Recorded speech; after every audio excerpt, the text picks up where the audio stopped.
एकदम चरम पे है, लूट चरम पे है। 18-18 हज़ार रुपए का स्ट्रीट लाइट लगता है और वो 18 महीने भी नहीं टिकता है। आदमी जो है उनसे झगड़ा कर लेगा, मारपीट कर लेगा, वो गुंडे पाल के रखता है। इसलिए कोई भी सज्जन आदमी नहीं चाहता है कि कोई ठेकेदार अगर काम करा रहा है तो सब के सब कुछ ना कुछ वादे लेकर के आते हैं और जीतने के बाद भूल जाते हैं। ये परंपरा हमको अब तक जो है 3 बार हाउस अरेस्ट करके रखा गया है। ये नमस्कार दोस्तों, मैं आपका दोस्त नवाब अहमद जीपीएल न्यूज़ में फिर से एक बार आपका स्वागत करता हूं। दोस्तों, आज हम पहुंचे हैं नुनिया टोली में, गोपालगंज के नुनिया टोली में, और यहां अभी हमको जनसंपर्क करते मिले आज़ाद शत्रु जी, और हम इनसे जानेंगे कि ये वोट मांग रहे हैं और क्या वादा कर रहे हैं लोगों से और किन किन मुद्दों पे ये इस बार काम करेंगे। सबसे पहले आज़ाद शत्रु जी, हमारे जीपीएल न्यूज़ में आपका स्वागत है। बहुत बहुत धन्यवाद, आपने जो समय दिया। चुनाव का समय है, बहुत कम समय रह गया है और इस बार जो है जनता चुन रही है लोगों को, तो क्या कुछ कहेंगे? ये मतलब जनता के लिए बड़ा अच्छा शुभ संकेत है कि जनता का काम होगा, जनता का दबाव रहेगा जनप्रतिनिधियों पर। हम लोग जो चुनाव लड़ रहे हैं, हमारा प्रमुख मुद्दा है कि नगर परिषद गोपालगंज में भ्रष्टाचार का बोलबाला है। भ्रष्टाचार एकदम चरम पे है, लूट चरम पे है। 18-18 हज़ार रुपये का स्ट्रीट लाइट लगता है और वो 18 महीने भी नहीं टिकता है। इसी के खिलाफ हम लोग लड़ रहे हैं। सड़कें बनती हैं 6 महीने में, जो है उसका गिट्टी फेंकने लग रहा है। नाला बन रहा है, नाला का स्लैब जो बन रहा है 2 बार उसको पलट दीजिए तो टूट जाता है। इन मुद्दों के खिलाफ हम लोग लड़ रहे हैं चुनाव। हम लोग इसलिए चुनाव लड़ रहे हैं कि नगर परिषद गोपालगंज पारदर्शी हो जाए। नगर परिषद में जो होता है वो जनता के बीच में आ जाए, जनता जाने कि हमारा नगर परिषद आखिर हमारे लिए कितना चिंतित है, क्या सोचता है, क्या स्कीम लेकर के आता है, जनता के बीच में क्या रखता है।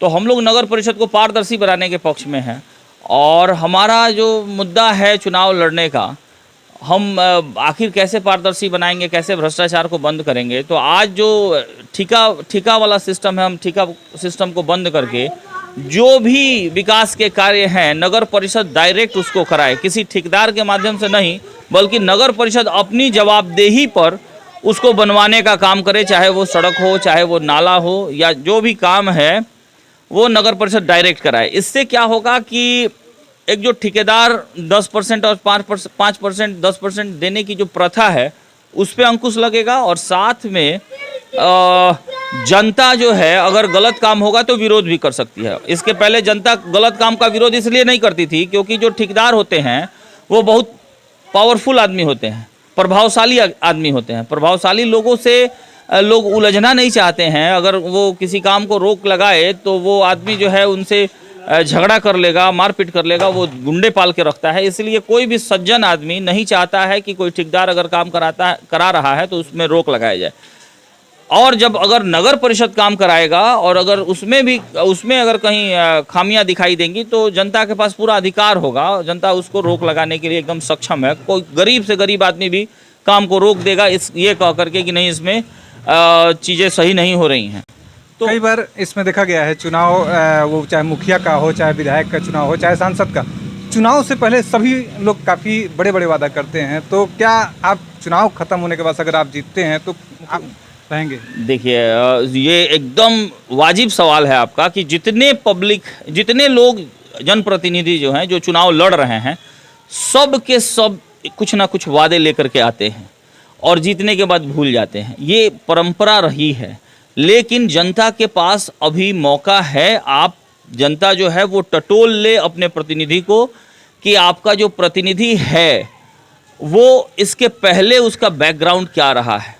मेरे बारे में आप पता लगाइए तो आपको खुद पता चलेगा कि हम लोग सामाजिक कार्यों में बहुत बढ़ चढ़ करके, अपनी औकात से भी बहुत आगे बढ़ चढ़ के हम लोग हिस्सा लेते हैं।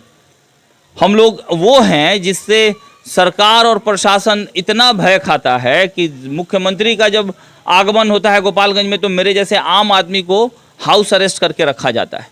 इससे आप समझ सकते हैं कि आखिर क्यों रखा जाता होगा। इसलिए रखा जाता है क्योंकि हम लोग जो है गरीबों की आवाज़ को, गरीबों की समस्याओं को मुख्यमंत्री से आंख में आंख मिला करके पूछ सकते हैं। और यही डर है जिसकी वजह से हर बार हमको अब तक जो है 3 बार हाउस अरेस्ट करके रखा गया है। ये वजह है। आप पता लगाइए कि जो जो जनप्रतिनिधि लड़ रहा है, जो वादे कर रहे हैं, क्या वो वादे पे खरा उतरेंगे। खरा उतरने के लिए बेहद ज़रूरी है कि वो इसके पहले कौन कौन सा काम करते थे। भाई हम लोग निस्वार्थ भाव से सफाई मजदूरों के लिए, उनके वाजिब मजदूरी के लिए, आशा कार्यकर्ताओं, आशा जो दीदी हैं उनके वाजिब मजदूरी के लिए, जो रसोइया हैं उनकी मजदूरी के लिए हम लोग लगातार संघर्ष किए हैं। जो आप फाइटर देखते हैं, जुगाड़ गाड़ी जिसको कहते हैं, गरीब लोग लेकर के चलते हैं, उनका एक एक महीना से उनको रोक दिया गया था, उनकी गाड़ियों को जब्त कर दिया गया था। हम लोग लड़ करके प्रशासन से उनको उनको उनको जो है आज वो उनकी जीविका चल रही है। तो इसका मतलब जनता को परखने के लिए बहुत सारे मायने हैं, बहुत सारे तरीक़ों से जनता परख सकती है। मेरा व्यक्तिगत तौर पे काम है, हम एक इंस्टीट्यूट चलाते हैं, उस इंस्टीट्यूट के ज़रिए से प्राइवेट स्कूल के बच्चों को तो मुफ्त में प्राइवेट स्कूल के बच्चों को से फ़ी लेकर के पढ़ाते हैं, लेकिन सरकारी स्कूल के जो बच्चे हमारे यहाँ पढ़ते हैं हम उनको मुफ्त में पढ़ाते हैं। और वो एक दो बच्चों को नहीं, 200 बच्चे हमारे यहाँ मुफ्त में पढ़ते हैं गवर्नमेंट स्कूल के। और ये पिछले 8 साल से चल रहा है। 8 साल पहले तो ये बात नहीं थी कि डायरेक्ट चुनाव होने जा रहा है नगर परिषद का, तो हम चुनाव की तैयारी थी मेरी। ऐसा कुछ नहीं है, हम लोग वोट की राजनीति नहीं करते हैं। समाज में एक अच्छा मैसेज जाए, एक अच्छे लोग राजनीति में आए, इसके लिए ये सारा प्रयास है। जनता भी समझ रही है। और वो जो जिन बच्चों को हम लोग पढ़ाए हैं वो बच्चे आज IIT और मेडिकल का एग्ज़ाम क्रैक करते हैं। क्वालिटी एजुकेशन हम लोग देते हैं निश्चित तौर पे। ऐसे में देखा जा रहा है कि कई जगह जात पात पे भी लोग वोट मांग रहे हैं। ये इस बात का हम पुरजोर खिलाफ करते हैं कि भाई जात पात के नाम पर, धर्म मजहब के नाम पर वोटिंग नहीं होनी चाहिए। इसलिए हम मतलब जनता के बीच में जा करके वोट नहीं मांग करके मौका मांग रहे हैं। हम जनता से कह रहे हैं कि जिस तरीके से जो महिलाएं मिल रही हैं, तो महिलाओं से कह रहे हैं कि आप जिस तरीके से साड़ी पसंद करने जाती हैं किसी कपड़े की दुकान में, तो वहाँ 20-25 साड़ियों को देख करके एक साड़ी उसमें से पसंद करती हैं, जो साड़ी आपको 1 से 2 साल ही टिकता है।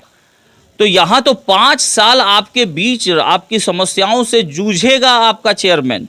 तो आपको अपना चेयरमैन बिल्कुल जांच परख के आप उसको देख लीजिए कि वो कितना पढ़ा लिखा है, उसका मतलब फैमिली बैकग्राउंड क्या है, वो काम क्या करता है, ये सब देख करके आप वोट दीजिए। जात पात धर्म मजहब से ऊपर उठ करके वोट दीजिए, तब जा करके आपको एक सच्चा प्रतिनिधि मिलेगा।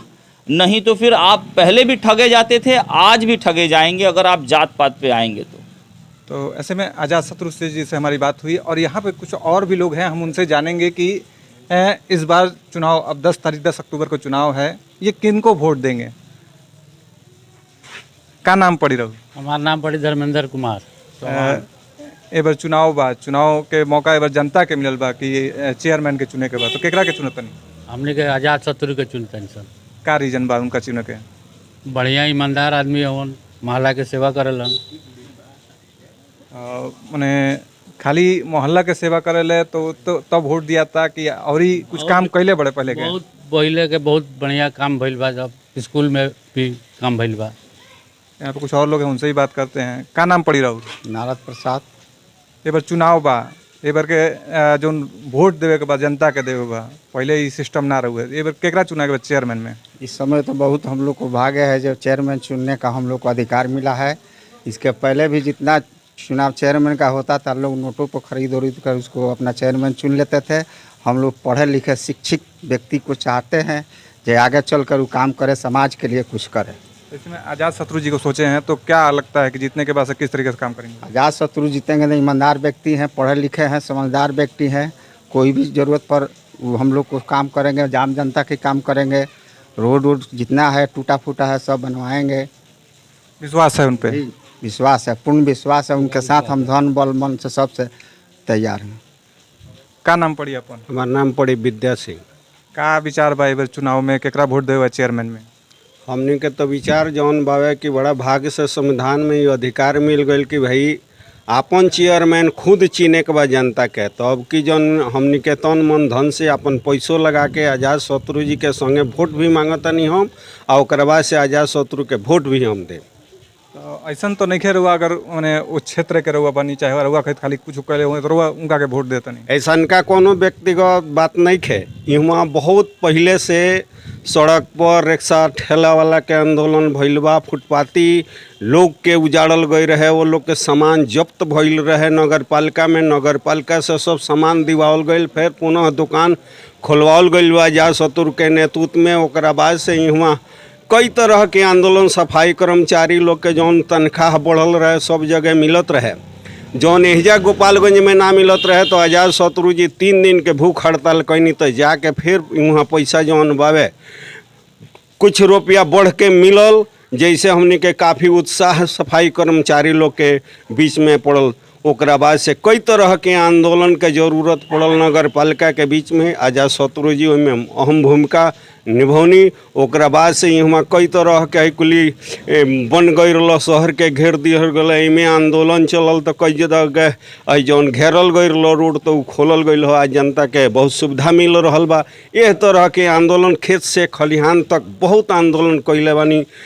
कई आंदोलन में यहाँ पर कई गो केस भी भइल बा, जेमें जेल तो गई नहीं खी मगर बेल एहिजा से मिल गई बा। ये से वकालत के भी पैसा करेनी, वकील लोग भी साथ में खड़ा होके यहाँ के कहेला कि ना भाई ये लड़ाई में मान ली कि जब जनता के अधिकार बावे, लड़े के संविधान में अधिकार बा, तो लड़ाई में मान ली केस भइल बा तो कौन अपराध कैले बनी, तो अधिकारे बाटे, तो यही जैसे बेल मिल जाला। यह तरह के बहुत आंदोलन भइल। बहुत और भी बहुत सारा लोग खड़ा बा, वो भी बहुत पढ़ल लिखल शिक्षित लोग बा, तो वो लोग में से तो बहुत सारा हो सकेला लोग। अजात शत्रु से अधिक ना पढ़ल लिखल लोग बावे, ओइमें जितना लोग खड़ा बावे, कई तरह के वो लोग पर आरोप बावे, गांजा बेचला से लेके ज़मीन के दलाली कैला से लेके यहाँ मान ली कि ब्लॉक में दलाली, थाना में दलाली, कई तरह के दलाली कैला के यहाँ आरोप बावे। जौन भी प्रत्याशी लोग बावे, अजात शत्रु ओइमें सबसे साफ सुथरा छवि वाला, बैकग्राउंड भी बहुत बढ़िया बा। जैसे यहाँ के पिताजी रामनाथ साहू जी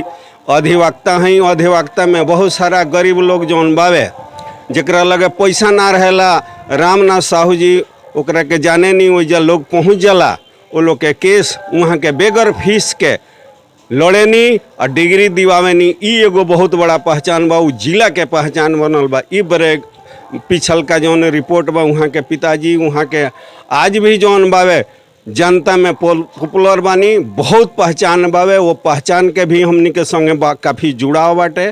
तो ये से हमनी के अजात शत्रु के कप प्लेट छाप पर वोट देता निशन, जौन की 1 नंबर पर चुनाव चिन्ह बाटे। एक आदमी और हमारे बीच में, हम उनसे बात करेंगे और अपनी बातों को रखेंगे। क्या नाम पड़ेगा? राजेश कुमार।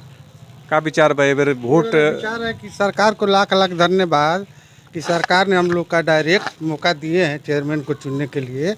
अपने मन से हम लोग घर के बल से और अगल बगल मोहल्ला टोला 8 वार्ड के 28 वार्ड के लोग कह रहे हैं कि अजात शत्रु जैसा इसमें कोई व्यक्ति नहीं है। तब हम लोग चारों बॉल घूमते हैं, देखते हैं, मांगते हैं, अपने गोड़ हाथ से चल फिर कर किसी के साथे नहीं जाते हैं। अच्छे आदमी है। सबसे बड़ा चीज़ है कि रामनाथ साहू का नाम बहुत ज़्यादा चर्चा में चलता है और उन्हीं का बेटा है अजात शत्रु। इनका भी बहुत ज़्यादा छवि हो गया है क्योंकि 200 लड़का को फ्री में पढ़ाते हैं, वो बच्चा सब के लिए प्रचार में इनका वोट ऐसा ही बढ़ चुका है।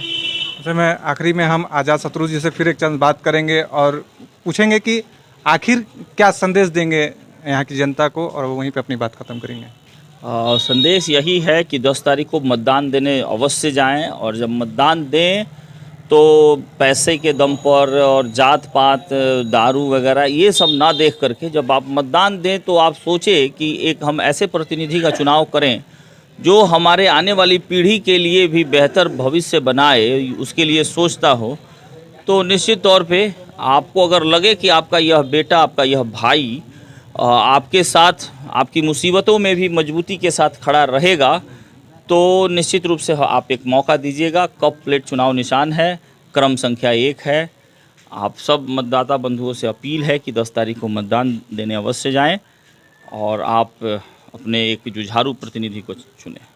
ऐसे में अजात शत्रु जी हमारे साथ बने थे। मिलेंगे हम फिर ऐसे ही किसी वीडियो के साथ, तब तक के लिए बने रहे हमारे साथ। नवाब अहमद, GPL न्यूज़, गोपालगंज।